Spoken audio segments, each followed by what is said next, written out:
talk to us a little bit about sexual intimacy coaching. And I know that's something that you do in your practice, and kind of what does that entail? What does that look like? And how does that help women get back to their desire? Yeah, so what intimacy coaching or sex coaching is basically a coach is somebody that helps you move forward in your relationship. So whether it's like a career coach, a life coach, an intimacy coach, it's all about moving forward in your relationship. So a lot of women will come to me where they're stuck, they're not really sure, how to move forward, or they just feel like they just, have this decreased desire. One place where I see it's really, really beneficial is where women have vaginismus. I don't know if you know what that is, but vaginismus is where the muscles around the vagina tighten up in anticipation of any type of penetration. It could be a pelvic exam, it could be intercourse, it could be inserting a tampon, and basically your muscles tighten up.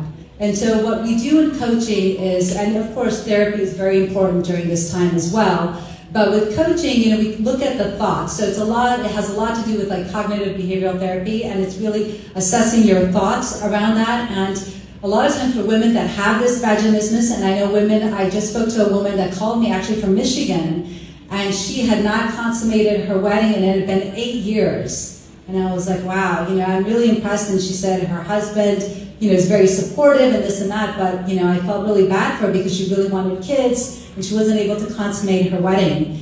And this fear is really paralyzing to a lot of women. And it's that fear that comes into the brain of, that there's going to be pain. And so then those muscles automatically tighten up. So where coaching comes in is we work with those thoughts. Remember that you really have control over your thoughts. And a lot of times we think that, our thoughts come and go and we just have no control over them, but you really do. What's important to understand is that your thoughts then result in feelings, which then result in actions. So if we can help to change those thoughts that start, then you can change the feeling that comes from those thoughts and then change the action.